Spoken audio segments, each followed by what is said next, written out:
हो भोले कौन कलम से, हो भोले कौन कलम से हमर लिखला नसीब। भोले कौन कलम से हमर लिखला नसीब। तो हर कहिया हर लिया हो, तो हर कहिया हर लिया कौन घैला के घीब। तोहर कहिया हर लिया कौन घैला के घीब। हो भोले कौन कलम से, हो भोले कौन कलम से हमर लिखला नसीब। तोहर कहिया हर लिया कौन घैला के घीब। तोहर कहिया हर लिया कौन घैला के घीब। हो भोले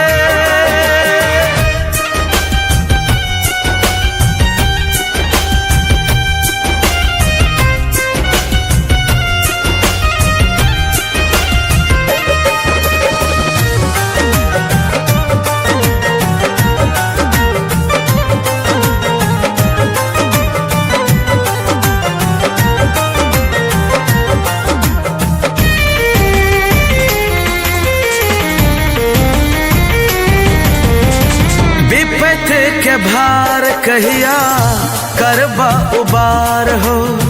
शरण में सर झुका का सिया अठार हो।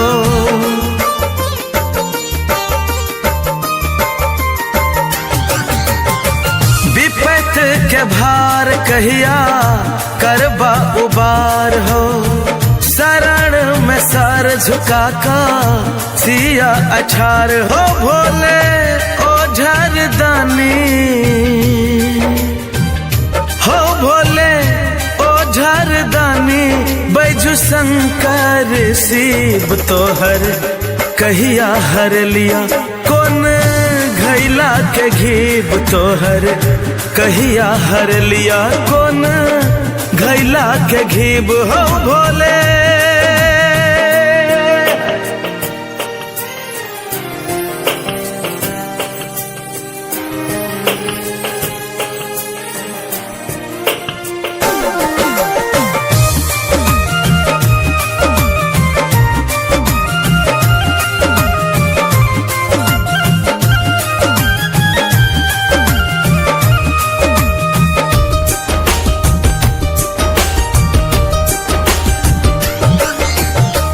फसल छी हम बाबा बिच मझधार में।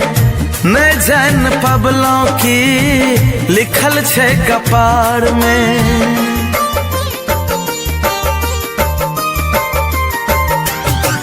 हो फसल छी हम बाबा बिच मझधार में। न जान पबलों की लिखल छे कपार में। सन्नो मुकेश भगत हो, सन्नो कौशल मुकेश एला तोहर करीब। तोहर कहिया हर लिया कौन घैला के घीब। तोहर कहिया हर लिया कौन घैला के घीब। हो भोले